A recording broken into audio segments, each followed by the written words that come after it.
Palembang Betung yang sempat alami kendala ditargetkan akan bisa difungsikan pada Lebaran tahun depan.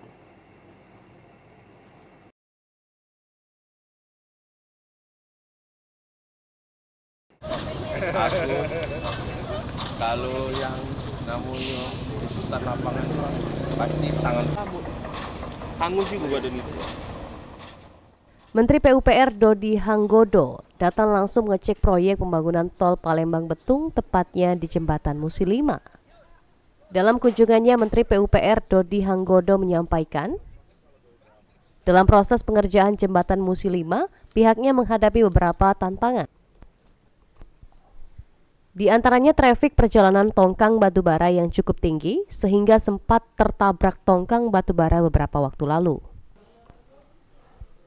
Namun demikian, dipastikan jika proyek tol Palembang Betung bisa selesai pada bulan November dan akan difungsikan di Lebaran tahun depan. Ditargetkan November Pak ya? November 2025 selesai ya? Untuk revisi ya Pak? Ya Pak. Kemudian bisa kita fungsionalkan nanti di akhir kan ya, waktu Lebaran ya? Jadi kuartal pertama kan itu ya? Ya.